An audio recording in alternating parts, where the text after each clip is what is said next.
नमस्कार, आप देख रहे हैं सीधी बात। अन्ना हजारे ने एक बार फिर से सरकार के खिलाफ लड़ाई छेड़ दी है। सरकार का कहना है कि उनका लोकपाल बिल मजबूत है, तो आखिरकार क्यों टीम अन्ना अभी भी क्रांति पर उतारू है? इस वक्त हमारे साथ मौजूद हैं डॉक्टर किरण बेदी। आपका स्वागत है।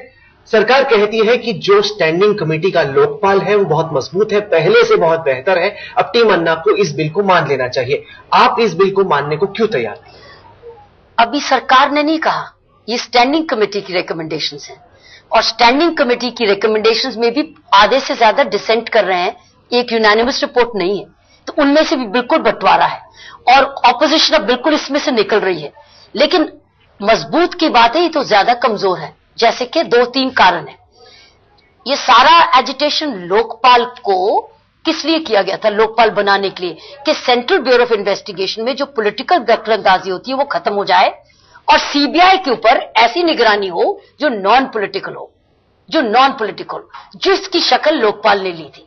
तो लोकपाल का इसका मतलब था कि लोकपाल के पास इन्वेस्टिगेशन की पावर्स होनी है और इन्वेस्टिगेशन की पावर सिर्फ सीबीआई के पास है।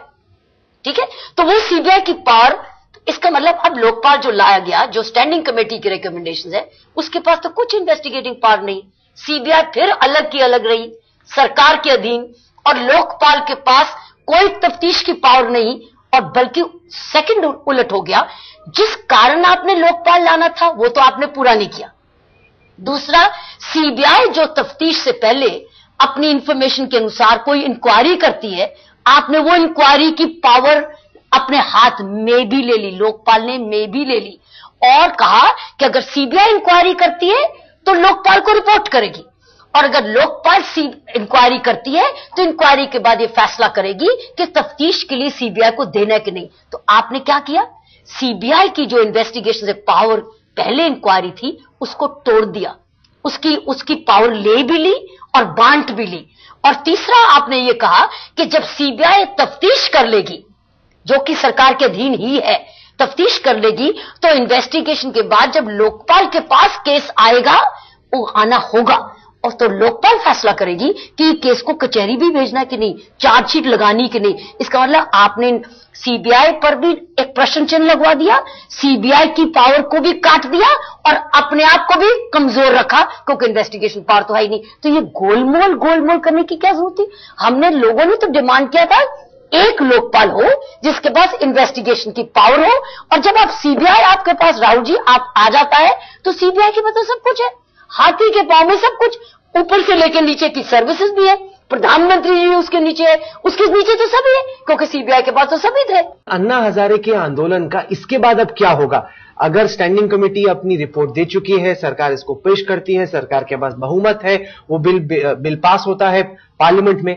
अब तक तो आप दबाव बना रहे थे सरकार पर कि वो एक तरीके से बिल लाए जिसको आप मजबूत बिल मानती हैं, लेकिन अगर ये बिल पास हो जाता है जिसको आप मजबूत नहीं मानती हैं, तो फिर क्या होगा? ये तो धोखा है, क्योंकि ये तो तफ्तीशी बॉडी थी जो कि पुराने मामले भी देखे और नए मामले भी देखे, पुराने मामले भी धोखे के देखे, चीटिंग के जो अगर करप्शन हुई है वो भी देखे और नया मामला भी देखे। तो अब वो सवाल उठता है, वो अभी भी नहीं दिखवाना चाहती क्योंकि सरकार ने अभी भी सीबीआई को अपने पास रखा। सो मेन चीज ये है कि जिस मकसद के लिए आज अन्ना इसी की कलेक्टिव आवाज बने हुए हैं, जिस मकसद के लिए लोकपाल के लिए इतनी एजिटेशन हुई है, वो तो मकसद तो आपने हल नहीं किया, बल्कि उसको तो इंक्वायरी पाल बना दिया। उसके बाद तो इंक्वायरी के साधन भी नहीं है, लोग भी नहीं है। अगर सीबीआई लोकपाल में आती है, 4000 लोगों के साथ आती है, इसका मतलब पहले दिन से लोकपाल काम कर रही होगी, पुराने मामले भी और नए मामले भी। यही प्रॉब्लम है। सरकार कहती है लोकपाल अपनी आर्मी तैयार कर सकती है, अपने अफसर ला सकती है, अपने हिसाब से स्ट्रक्चर खड़ा कर सकती है। जो स्ट्रक्चर बनाया है, जो अपना काम कर रहा है, उसको आप लोग क्यों खींचना चाहते? बल्कि इन्होंने ये किया क्यों? तो इसका मतलब 2 साल गए स्ट्रक्चर, जब आपके पास बनी बानी इमारत है, बना बनाया डिपार्टमेंट है, जिस मकसद के लिए लोकपाल बनाया था, आप बनी बानी इमारत को कह रहे हो शुरू से, नींव से शुरू करो, तो इसका मतलब आपकी मेरी जिंदगी गई।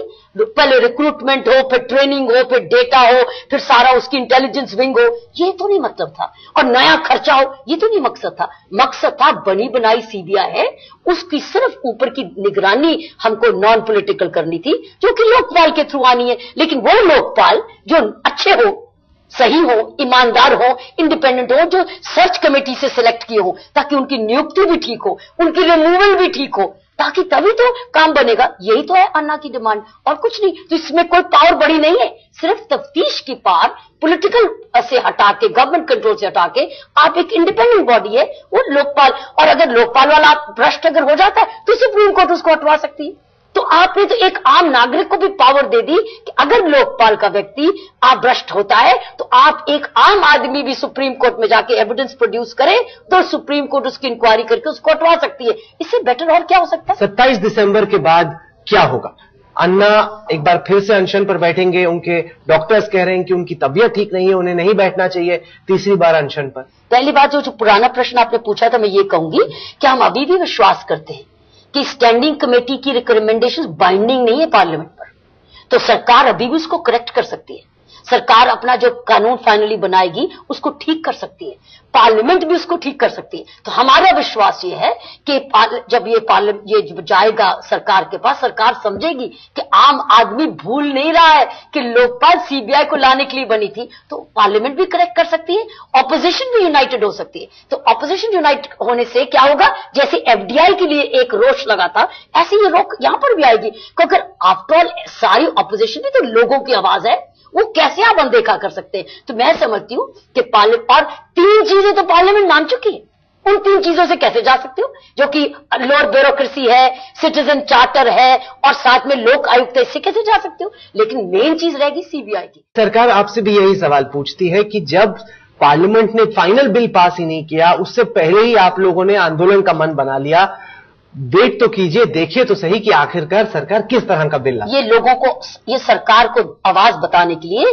कि स्टैंडिंग कमेटी ने धोखा कर लिया, स्टैंडिंग कमेटी ने आपका सरकार का काम बहुत मुश्किल कर दिया, लेकिन आप स्टैंडिंग कमेटी को ओवर रूल करो। यह है जनता की आवाज कि स्टैंडिंग कमेटी के अनुसार मत चलना, अपनी बुद्धि दिखाना, विजडम दिखाना, क्योंकि लोगों को ये इंडिपेंडेंट एजेंसी चाहिए। और हम भूल ना जाएं, यूनाइटेड नेशंस कन्वेंशन की भी ये उल्लंघना है। अब ये सरकार, भारत सरकार, हमारा देश यूनाइटेड नेशंस कन्वेंशन की ट्रीटी साइन कर चुका है, उसमें इंडिपेंडेंट एजेंसी की है, टुकड़े टुकड़े एजेंसी की नहीं है। हमको इंटरनेशनली भी एम्बैरेसमेंट होगी अगर हम ये टुकड़े टुकड़े करेंगे। सरकार ये कहती है कि हम जो बिल ला रहे हैं वो मजबूत है। अभिषेक सिंघवी ने कहा कि अगर स्टैंडिंग कमेटी केवल मोहर लगाने के लिए थी तो फिर ये थी ही क्यों। वो कह रहे हैं कि एमपीज ने अपनी समझ लगाकर ये बिल तैयार किया है और सड़क से निकली कोई आवाज संसद की आवाज से ऊपर नहीं। ये 36 एमपीज हैं, उनमें भी पूरी दरार है। तो ये मिनी पार्लियामेंट कह लेते हैं, लेकिन पार्लियामेंट तो नहीं है ना। आगे 500 से के ज्यादा लोग जो उसको जब देखेंगे तब वो समझेंगे कि इसको एक्चुअली करना क्या चाहिए। ये स्टैंडिंग कमेटी की एक टूटी हुई आवाज है, लेकिन इन्होंने ऐसे सजेशन दे दिए जो एक सख्त कानून लाने के बदले एक संस्थाओं को टुकड़े टुकड़े कर दिया। तो इसको कैसे कह सकते हैं स्ट्रांग लोकपाल ला रहे हैं? ये तो ब्रोकन लोकपाल ला रहे हैं, ये तो इंक्वायरी पाल ला रहे हैं, इन्वेस्टिगेशन एजेंसी इंडिपेंडेंट तो ला ही नहीं रहे, और वो भी अंतरराष्ट्रीय कन्वेंशन की उल्लंघना है। तो हमको इंटरनेशनल एम्बैरेसमेंट भी होगी इसकी। जिस तरीके से सरकार ने कहा है कि ग्रुप सी और ग्रुप डी के सरकारी कर्मचारियों को लोकपाल के दायरे के बाहर लाया जाएगा, क्या आपको लगता है कि संसद में जो sense of the house resolution pass हुआ था ये उसका पूरी तरीके से उल्लंघन है? बिल्कुल उल्लंघन है। ये भी तो है, क्योंकि पीएम की चिट्ठी अन्ना को जब गई थी तो बिल्कुल पीएम की चिट्ठी लिखता है कि तीनों चीजें हमें बाध्य हैं, ये रेजोल्यूशन है। इसी बेसिस पे तो अन्ना ने अपनी फास्ट तोड़ी थी, और उसके बाद रेजोल्यूशन भी है, प्रणब मुखर्जी का भी स्टेटमेंट है, उससे आप हट कैसे सकते हैं? इसका मतलब प्रधानमंत्री जी की चिट्ठी एक कागज का टुकड़ा और पीएम का रेजोल्यूशन, जो पार्लियामेंट का रेजोल्यूशन है, एक ध्वनि है। इसका मतलब लोगों का और भी विश्वास उठ जाएगा कि पीएम की चिट्ठी के बाद भी नहीं, आप बाध्य नहीं है, और रेजोल्यूशन भी बाध्य। अभी नया एफडीआई का रेजोल्यूशन भी आया, वो बाध्य नहीं है, वो भी तो इसी तरीके का रेजोल्यूशन था। तो क्या आपको लगता है कि अब की बार भी उतनी ही भीड़ अन्ना हजारे और आप लोगों के साथ जुटेगी जितना कि हमने पहली 2 बार जंतर मंतर पे और फिर रामलीला मैदान पे देखा? बहुत टाइम बीत गया, अगस्त और अब दिसंबर तक, बल्कि लोगों की तो नजर इस पर लगी हुई थी कि स्टैंडिंग कमेटी करती क्या है। स्टैंडिंग कमेटी अब ये सिर्फ इंतजार कर रही थी, लोग इंतजार में है सही कानून के लिए। अब तो ज्यादा लोग अवेयर है, बल्कि उनको गुस्सा भी है कि हमारे साथ धोखा हो जा रहा है, सरकार हमसे धोखा करी जा रही। तो सरकार के पास अभी भी एक अपॉर्चुनिटी है, सिंपल मेजॉरिटी है इसके पास अभी भी, अगर उसके पार्टनर्स उसको छोड़े नहीं, क्योंकि सिंपल मेजॉरिटी एफडीआई में भी जा रही थी। तो सिंपल मेजॉरिटी तो है स्टैट्यूटरी बिल लाने के लिए। हमारी अभी भी आशा है कि ये लोगों की आवाज सुनेंगे और आपको आवाज पहुंचेगी और पार्लियामेंट इसको जस्टिस करेगी। सरकार कहती है कि जूनियर सरकारी कर्मचारियों की निगरानी का काम स्टेट्स के लोकायुक्त भी कर सकते हैं। आप जिद कर रहे हैं कि वो लोकायुक्त के दायरे में नहीं बल्कि लोकपाल के दायरे में आने चाहिए, क्यों? नहीं, हम ये नहीं कह रहे जो स्टेट के एम्प्लॉय है लोकायुक्त में आने चाहिए। जो गवर्नमेंट ऑफ इंडिया का कर्मचारी लास्ट तक है वो तो स्टेट सेंट्रल गवर्नमेंट के, वो तो लोकपाल में आएगा। उसके लिए प्रावधान किया है कि डिस्ट्रिक्ट लेवल तक लोकपाल जज होगा और लोकपाल जज के पास आप करप्शन की शिकायत ले जा सकते हैं, जो अभी नहीं है। दूसरे ये कह रहे हैं कि वो रखने की जरूरत नहीं है, पुलिस स्टेशन में जाओ। तो कहते हैं सीवीसी के पास जाओ। और यहाँ सीवीसी के पास, सीवीसी तो थाना ही नहीं है। सीवीसी के पास अपने अभी 250 लोग हैं, क्या 57 लाख की वो इन्वेस्टिगेशन कर सकेगा? इसका मतलब उसको तो हजारों लोग चाहिए, थाना डिक्लेयर होना चाहिए। यहां आप पुलिस स्टेशन में जाओ, जैसे कि वो अरुणा रॉय की टीम कहती थाने वाले तो खुद करप्शन के प्रॉब्लम है, उसके लिए कहां जाओगे? तो इसलिए हमने सजेस्ट किया था कि सीबीआई ऑलरेडी हर स्टेट में है, बहुत आसान है लोकपाल जज का सिस्टम लाना। तो ये बात तो लोक आयुक्त का तो स्टेट्स का होगा। मुझे डर ये है कि अगर स्टेट्स आपने सेंट्रल लोकपाल गलत लाए तो स्टेट्स को भी गलत लोक आयुक्त दे पाओगे। नहीं, पर आप ये बताइए, आप कहती हैं कि सीवीसी कमजोर है, थाने में जितने लोग बैठे हैं वो सारे भ्रष्ट हैं। मैं ये नहीं कह रही सारे भ्रष्ट हैं, मैं कह रही हूं उसकी भ्रष्टाचार की शिकायत कहां जाएगी? पर आप स्टेट के एंटी करप्शन अगर सीवीसी नहीं ठीक तो पुलिस स्टेशन ठीक नहीं, तो हमें क्या मालूम, क्या गारंटी कि लोकपाल ठीक है? उसके लिए इंडिपेंडेंट कंप्लेंट अथॉरिटी का भी सिस्टम है। देखिए, देखो, जब ये ढांचा पहले तो एग्जिस्ट ही नहीं करता, जब एक कायदे का ढांचा बनाएंगे तो क्या सोचते हो कि लोग उसको भी घूस देने चले जाएंगे? अब आवाज उठेगी, उसका सोशल ऑडिट सिस्टम भी है, हम सोशली ऑडिट करेंगे। टाउन हॉल मीटिंग्स का भी प्रोविजन है कि ये लोकपाल का जज खुली मीटिंग्स करेगा लोगों के साथ। तो जितना खुलता जाएगा सिस्टम उतनी करप्शन कम हो जाएगी। ढका हुआ सिस्टम नहीं रहेगा, ये खुला सिस्टम की प्रावधान है। अगर जैसा हमने प्रावधान किया है, जैसे प्रपोज किया, अगर वैसा सिस्टम आएगा तो वो भ्रष्ट आसानी से नहीं हो सकेगा। लेकिन अगर वो भी भ्रष्ट होता है तो उसके लिए भी इंडिपेंडेंट कंप्लेंट अथॉरिटी बनाइए, जैसे पुलिस रिफॉर्म जो सुप्रीम कोर्ट की जजमेंट ने कहा था। अगर ये सिस्टम, देखिए अभी तो राहुल कोई सिस्टम है ही नहीं, अभी तो सिस्टम बनाया जा रहा है और सही सिस्टम बनाया जा रहा है, लेकिन उसमें भी त्रुटियां अगर आएंगी तो ये थोड़ी कि ये बंद चीजें हैं, वो संशोधन किए जा सकते हैं, करेक्शन की। अभी तो कुछ भी नहीं है, अभी तो हम देते हैं और लेते हैं, तब हम सोचेंगे दे कि नहीं। मैं किसके पास शिकायत करने जाऊं? उस लोकपाल पुलिस के पास, लोकपाल जज के पास, और जो कि आपको दंड दे। जिसका काम नहीं होगा उसको दंड हो सकता है और आम व्यक्ति को उसको फाइन का निकला हुआ पैसा कॉम्पेंसेट हो सकता है। ये कहां है सिस्टम? अभी रिवॉर्ड मनी है, विसल ब्लोअर है हमारे कानून में, जहां अगर मुझे पता है कि मेरा डिपार्टमेंट गलत है, अगर मैं लेके जाऊं लोकपाल के पास तो मुझे प्रोटेक्शन भी मिलेगी और मुझे 10% इनाम भी मिलेगा। जब ऐसे प्रावधान लोगों के नोटिस में आएंगे तो करप्शन के ऊपर अंकुश लगेगा। सरकार की अब तक की हरकतों को देखते हुए, उनकी अब तक की मंशा को देखते हुए, आपको लगता है कि वाकई में वैसा लोकपाल आएगा जिस तरह का अन्ना को उम्मीद है, या आपको लगता है कि तीसरे एक बड़े आंदोलन की जरूरत पड़ेगी? मैं ये कह नहीं सकती आएगा कि नहीं, आना होगा, क्योंकि जब तक जनता की आवाज ये डिमांड करती रहेगी और उसके लिए इकट्ठी रहेगी, एक दिन आना होगा। कब आएगा मुझे नहीं मालूम, लेकिन इसके लिए संघर्ष विंटर सेशन में आएगा, हमको संघर्ष करते रहना पड़ेगा, क्योंकि ये एक ग्रेवयार्ड है। लोकपाल जो है ये ग्रेवयार्ड ऑफ द करप्ट है। पुरानी सारी दबी हुई है फाइल, पुरानी, उसको ढके रहना किसको सूट करता है मुझे नहीं मालूम।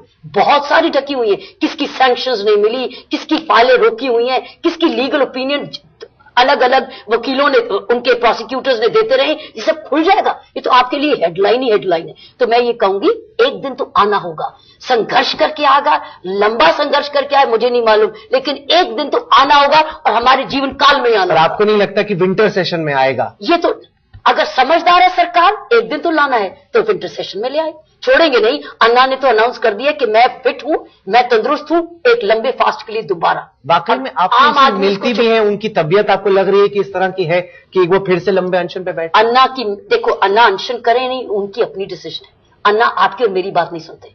जब अनशन पे बैठते हैं तो उनकी अपनी अंतरात्मा है और उनकी अपनी मॉरल स्ट्रेंथ है, नहीं तो कौन 12-12 दिन सिर्फ पानी पर जिएगा। और एक आखिरी सवाल, अब जब अन्ना दोबारा अनशन पे बैठते हैं, आपको उम्मीद है कि लोग एक बार फिर से इकट्ठा होंगे, आप उसके बाद क्या आप विधानसभा के जब चुनाव होंगे उनमें निकलेंगी मैदान में? अगर नहीं लाए विंटर सेशन तक तो विधानसभा के चुनाव में जाना होगा, कहना होगा कि जो पार्टी ला सकती थी उसने नहीं दिया, उसने हमें धोखा दिया। क्योंकि लोगों को अवेयर करना पड़ेगा।